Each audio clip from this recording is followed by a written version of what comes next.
Assalamualaikum warahmatullahi wabarakatuh. Alhamdulillah, salatu wassalamu ala rasulillah wa ala alihi wa sahbihi wa mawalah, amma ba'd. Kaum muslimin rahimakumullah,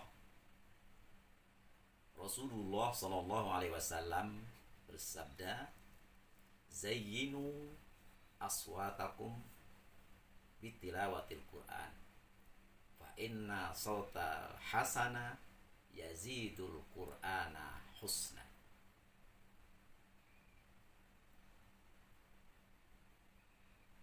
Hadis ini menjelaskan kepada kita hendaklah kita senantiasa dianjurkan oleh Rasulullah SAW agar menghiasi Al-Quran itu dengan suaramu yang indah.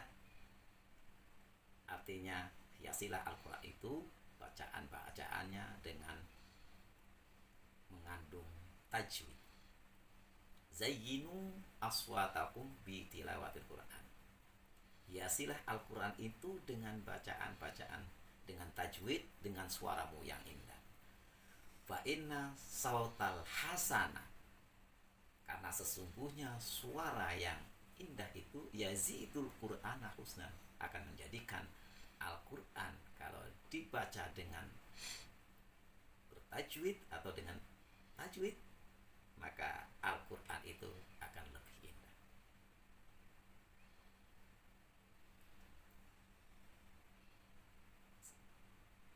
Bagaimanakah hukum daripada orang yang membaca Al-Quran dengan ilmu tajwid atau dengan tajwid?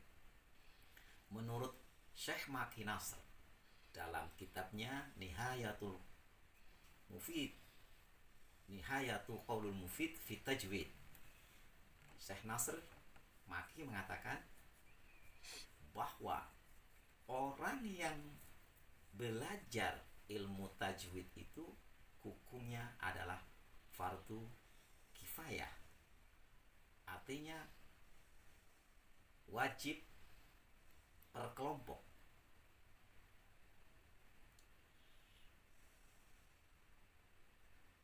Itu orang yang belajar ilmu tajwid, jadi hukumnya fardu kifayah. Seperti dalam suatu majlis atau suatu kampung, satu kampung ini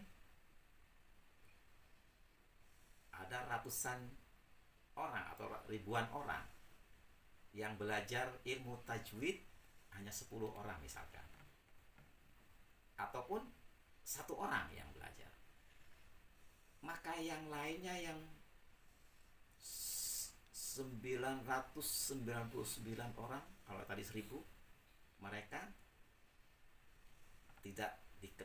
tidak mendapatkan dosa. Artinya mereka tidak kena beban dosa. Tetapi kalau dalam suatu daerah atau suatu kampung ada 1000 orang, itu sama sekali tidak ada yang belajar ilmu tajwid, maka seluruh penduduk kampung yang jumlahnya 1000 orang tadi semuanya kedapatan dosa. Itulah makna daripada fardu kifayah. Seperti orang mensolatkan jenazah, itu fardu kifayah, artinya wajib per kelompok. Walaupun yang mensolatkan di masjid hanya beberapa orang, hanya 10 orang, padahal yang hadir 30 orang, yang melaksanakan sholat hanya 10 orang, maka yang 20 orang walaupun dia tidak melaksanakan sholat maka tidak mendapatkan dosa. Tapi kalau tidak ada sama sekali yang mensolatkan, maka dari 30 orang itu akan berdosa semuanya, atau satu kampung lah itu akan berdosa. Itulah fardu kifayah. Orang yang belajar ilmu tajwid, artinya dia memahami tentang izhar, ikhfa dan lain sebagainya, itu hanya sebatas fardu kifayah. Tapi ada lanjutannya, kata Syekh Maki mengatakan, membaca Al-Quran dengan tajwid hukumnya fardu ain. Artinya wajib per individu, wajib per orang, wajib per ain, per mata. Artinya per seorang. Artinya membaca Al-Quran dengan tajwid itu hukumnya fardu kifayah. Baik dia mengerti tentang hukum-hukum tajwid, tentang izhar, ikhfa, idgham dan sebagainya, ngerti ataupun tidak, tapi ketika dia membaca Al-Quran hukumnya wajib dengan tajwid. Nah itulah, jadi membaca, kalau belajar ilmu tajwid itu hukumnya adalah fardu kifayah, wajib per kelompok. Tetapi membaca Al-Quran dengan tajwid, artinya membaca dengan praktek membacanya itu sesuai dengan kaidah ilmu tajwid, itu wajib hukumnya per orang.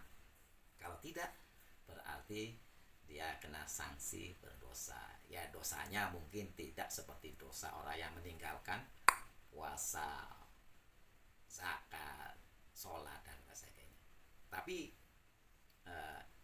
artinya bahwa Al-Quran yang disampaikan oleh, hiasilah Al-Quran itu dengan suaramu yang indah. Dengan suara yang indah itu artinya dengan memakai tajwid, sekalipun mereka seorang itu tidak tahu tentang hukum-hukum tajwid, tapi membacanya wajib hukumnya bertajwid dengan memakai tajwid yang disampaikan oleh gurunya membaca, dan murid menirukan apa yang dibaca oleh sang gurunya. Itulah pentingnya orang membaca Al-Quran dengan tajwid. Mudah-mudahan kita sebagai umat muslim, bahwa Al-Quran itu adalah kalamullah yang wajib, yang artinya kita dianjurkan untuk membacanya, maka kita berusaha agar supaya tetap Al-Quran itu kita baca dengan cara memakai tajwid. Mudah-mudahan bermanfaat. Billahi taufiq wal hidayah. Wassalamualaikum warahmatullahi wabarakatuh.